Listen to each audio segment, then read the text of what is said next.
What's going on, guys? Welcome to another special edition of the Horror Guru Review, where we are going over WrestleMania 39 Night 2 that just ended maybe 15 minutes ago.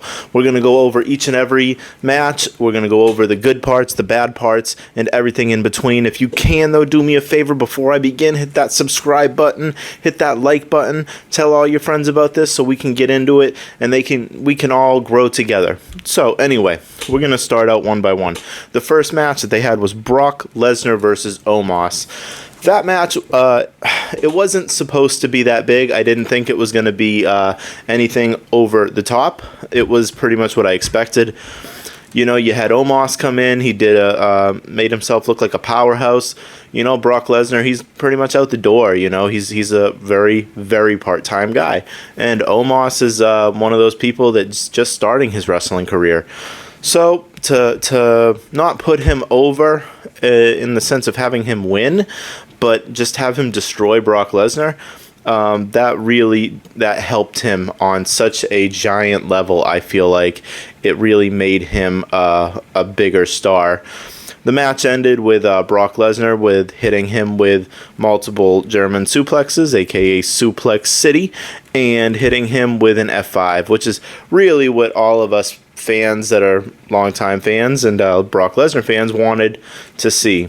I've always said, as long as Brock Lesnar's not in the title picture, I enjoy him. I have no issues with Brock Lesnar. I just am not a big fan of part-time champions. That's my only issue. So yeah, that one, it delivered to what it was supposed to be. It wasn't really anything besides just hard-hitting and big moves by big guys. So the next match we had was the Fatal 4-Way Women's match.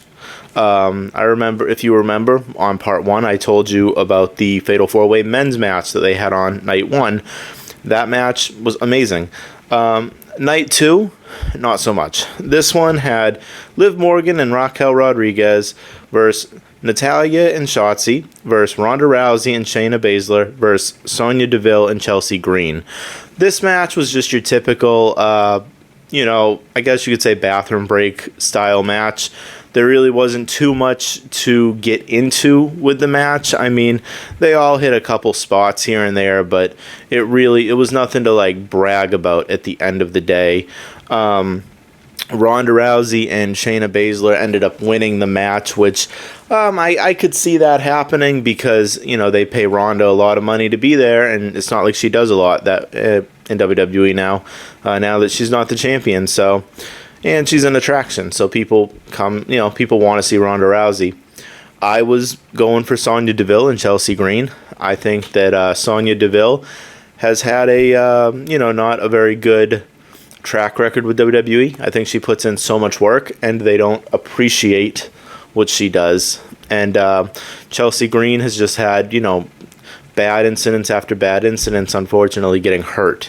But now with her being back, I was hoping that this would have been their moment to kind of, rectify both of them into getting a decent spot, a moment, WrestleMania moment. So, and another gripe I had about the match was Ronda Rousey and Shayna Basler really didn't wrestle that much in that match. By the time Ronda Rousey tagged herself in for the submission hold armbar, she wasn't even sweating. So, I think that was her first time in the match. So that was one of my gripes. I didn't enjoy that match. I will probably forget about that match later on down the line. Let's see. The next match was the triple threat for the Intercontinental Championship between Gunther, Drew McIntyre, and Sheamus. Now, I wanted Drew McIntyre to win this match just because I'm a Drew McIntyre guy. However, if he did not win, I would have been okay with Sheamus winning because that is the only championship Sheamus has actually never won. Now, Gunther ended up retaining the match, but you know what? It was a fantastic match. Like, I knew going into this was going to potentially be match of the night for me. Not so much match of the night, but I thought that the match delivered a lot. It was a big, heavy-hitting match between all of them because these are three big guys that are just known for their brawling. So, you have Gunther and his chops. You have Sheamus with his battering beats. You have Drew McIntyre, who just throws you around like a rag doll. So all of them really, they put in, like, they did what they were supposed to do, and they put on an absolute clinic. A lot of false finishes. I liked that. But eventually, Gunther ended up winning. He ended up powerbombing Sheamus onto Drew, and then powerbombing Drew to get the win. But again, you saw a lot of bro kicks. You saw some of Drew McIntyre's finisher. And ultimately, I got no complaints with that match. I think Gunther is a really good athlete. I think he's done a lot of work to get to the position he's in WWE. If you look at when he first started with WWE NXT UK had 3, 4, maybe 5 years ago. He's just gotten himself in some amazing shape, and it's very, very impressive. He deserves everything he gets at this point in time. Okay, moving on. We are going to be going to Edge vs. Finn Balor. Now, this was actually my match of the night, because I knew that going into this that, first of all, Edge is he is old school. He's someone that's been there, done that. And Finn Balor is a perfectionist at the same time. So you're not going to have two guys go into Hell in a Cell, which I did like how they got rid of the red cell. They brought back the original just gray steel for it, because it looks a lot better. Like, it's a lot more ominous, It don't look like a kid's toy. I knew going into this that it wasn't going to be just like some little, match where the two don't want to do anything. And man, did that match deliver. We saw 2 tables get broken. We saw ladders get broken. We saw at one point Finn Balor jumping on the cell from the inside, jumping to the ring with Edge laid out on a table. We saw an execution on the top of a ladder. We saw the coup de grace. We saw spears. We saw everything. This was a fantastic match. My only gripe, and this was my only gripe with the match, was, I'm from the time period where, you finish the match before, if a wrestler gets busted open, you finish the match and then you deal with it. Especially going into Hell in a Cell, you know that this match is going to be physical, but you know what? And that's what happened. Edge threw a ladder, busted open Finn Balor, and they ended up stopping the match for, I want to say, a good 5 minutes till they could get the gushing to stop for Finn Balor. I don't like that. I think that's a bad way to go about it. I mean, he'll be fine. We just finish the match and then deal with it. So that was my big gripe with the match overall. Edge ended up going over. I wanted Demon Balor to win just because I love the whole persona of Demon Finn Balor. He really hasn't lost that much in WWE when he's the Demon. So that's something that I kind of wanted protected over, the course of time. And, slowly but slowly, every time he uses it now, it seems like it's losing its prestige as much. But I mean, there's always room. Like I said, he came out looking like $1 million. So I'm sure the next time he's the Demon, he'll win. One thing I didn't like in the show was they had Bobby Lashley coming out to show off his Andre the Giant Battle Memorial Trophy that he won on Friday Night SmackDown. The reason I don't like this is because originally we were supposed to get Bobby Lashley versus Bray Wyatt at WrestleMania. This was supposed to be one of the bigger matches, especially since Bray Wyatt really just, re-returned 4-5 months ago, and there's already been complications. So now Bray Wyatt's gone again. He packed his bags and went home from what it appears, and now that left Bobby Lashley without a match. So instead of finding him a replacement, they put him in a nonsense battle royal that's got no incentive to win. Have him win it, and then him come out and show the trophy off on WrestleMania Night 2. I didn't like that. Originally, it was supposed to be Bobby and Bray. Before that, the original rumors were going to be Bray Wyatt and Uncle Howdy. I don't know what happened that made everything change, but either or, everyone, including especially the fans, got screwed out of that situation.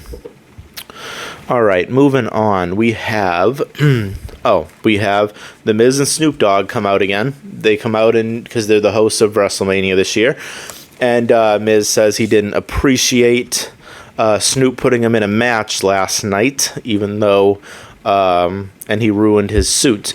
Well, Snoop said he apologizes, but he didn't mean he really apologizes. He brought out Shane McMahon, and we thought that was going to be a pretty cool thing. I didn't even know Shane McMahon was like talking to anybody in the WWE right now, because last time we heard he was going through issues between everyone backstage. So to see that he was back in WWE in some form, that was really cool to see. You know, I like Shane. I've always been a Shane McMahon fan. The very first pay-per-view that I ever watched as a wrestling fan had Shane McMahon falling off a huge Titantron against Steve Blackman for the Hardcore Championship in 2000, SummerSlam. So, you know, I've always been a Shane fan. But so I think he ended up he actually hurt himself, I think, in the match, because right when the match started, he did some couple moves, did a normal thing where he Irish whipped Miz on the ropes. He went down on the ground, went to get back up, and like his leg collapsed. So I don't know what exactly happened. I'm gonna have to keep an eye out for that. But it didn't look like that was part of the show. So I don't know. They improv'd, I'm guessing. Snoop Dogg actually came in, hit Miz a couple times, and then gave him his version of the People's Elbow, and pinned him. So again, I don't think that was part of the show. So yeah, that was just something that was very crazy. It was crazy to see on that big of a stage. All right, moving forward, we have Bianca Belair versus Asuka. Again, I've expressed this before. I'm not a Bianca Belair person. I think that she's had a lot in the last 3 WrestleManias. I think it's time to move forward. I don't think that she's in the position that I would like other people to be in at this point in time. Like, I get it. Her first WrestleMania, that was great. She headlined it. She won the championship. Awesome. Move forward. But we're 3 years in, and she just doesn't, to me, she doesn't get over. You know, there's a difference between Roman getting over, holding a title for 3 years, and Bianca, who, to me, is not as charismatic and doesn't have the fans so much on her side. And that match with Asuka was pretty good. It was back and forth. I was rooting for Asuka, of course. Bianca Belair won the match again, avoiding the mist by Asuka, causing her to hit her finisher on her and win. It was, like I said, it was a decent match. I wouldn't say it was bad, but it wasn't nothing that stuck out to me. I don't get that with Bianca or even Asuka sometimes nowadays. You know, you don't get certain things out of these wrestlers. I think maybe because it's a big time feel, maybe nerves, I don't know. But they just, to me, they didn't deliver. The female match for night 1, Rhea Ripley versus Charlotte, stole the show for women's matches. Absolutely. I'll give that to them. Bianca and Asuka, they tried, but it just didn't, it wasn't as good. Okay, so now we are at the main event. Main event. Roman Reigns defending his WWE Universal Heavyweight Championship against Cody Rhodes, the winner of the 2023 Royal Rumble. That match, everyone was behind Cody in that match. There was so much hype for this, so much build-up. Cody finishing the story, and him coming out, him giving Brandy, his wife, a hug, a kiss, his newborn kid that he just had, his mom, his sister, Brody Lee Jr., which I thought was actually really cool to see. That was Brody Lee. He used to be Luke Harper in WWE. Sadly, he passed away a few years ago, and his son is going to get into wrestling when he's a little bit older, but he's still a huge wrestling fan, so he was front row to watch it as well. I thought that was really cool. He gave Brody Lee Jr. the belt and his strap that he always wears, the weight belt, and that was a great entrance. Again, Roman Reigns comes out. He comes out with Solo Sikoa and Paul Heyman. I knew there was something going on right away when you see Solo, because usually Roman handles him either by himself or with Paul Heyman. Usually just with Paul Heyman. So to see Solo, I already knew there was going to be some BS happening in the match. And of course, it was a great match. Like they delivered, they told a story, but ultimately Roman Reigns retained again. He now is at day 946 after today. So he is very close to beating that 1,000 day mark as holding it all without losing the title. He hasn't been pinned since 2019, and the last person that pinned him was Baron Corbin, who's irrelevant as hell now. So, yeah, I mean, we saw, one, two, three. We saw 3 crossroads from Cody. We saw the pedigree from Cody. We saw the figure 4 from Cody. We saw him put Roman through a table. He hit the Cody cutter. He did a lot of stuff in this match, and to still not be able to beat Roman kind of was a little disappointing to see. I like Roman. I think the Bloodline is one of the greatest modern era stables, and I think he's a great champion. He gets the job done, and that's important. But it's been 3 years, 2-3 years. Let's move this forward now. Let's get this going. So Cody kicked out of Superman punch, a spear. And when the referee got knocked down, Kevin Owens came out and Sami Zayn came out to help Cody because the Usos came out to attack Cody Rhodes. So also Roman got stunned and he got a haluva kick. So he got three crossroads, 1 pedigree, figure forward, stunnered, and haluva kicked, and still kicked out of all that stuff. So, and got out of the submissions. So ultimately it ended up with Solo Sikoa saving Roman by when Cody had him beat. He had him beat with the he was going to hit him with a 4th crossroads. Paul Heyman gets on the ring apron, gets the referee's distraction. As he's got him in the lock for the crossroads, Solo comes out with the Samoan spike, completely taking out Cody. Roman goes for the 2nd spear. Boom. 1, 2, 3. Match is over. Roman Reigns retains, and that's WrestleMania Night 2. That was, in a nutshell, that was it. Overall, I thought both nights delivered. I thought that both nights had some good moments. I thought both nights had some disappointing moments. For night 2, I'm a little upset that we didn't get a lot of surprises. Like I said, we saw Shane, and that was really the only surprise we got. Night 1, it felt like we had a little bit more. This one, we didn't, and the card was a lot smaller too. So that was one thing that could have been better, but overall, solid show. I don't know where we're going to go now with Roman Reigns. I'm assuming once they hit the 1,000 day, he'll lose the title. That's my prediction. But because I know that there were talks of them really wanting for him to get that 1,000 day mark. So, because that hasn't been done in decades. So, anyways, yeah, that was my review for WrestleMania 39, Night 2. I did Night 1 yesterday, if you want to go on my page and check it out. And if you haven't yet, I'm going to plug it again. Make sure to like and subscribe. I'm trying to really boost this page up. I'll do some more wrestling stuff here and there. My main thing is I do the horror movies, but hey, I do a little bit of everything at this point in time. So I hope you guys enjoyed it. I hope you guys enjoyed my review. And until next time, I guess we'll end this with acknowledge your tribal chief, Roman Reigns.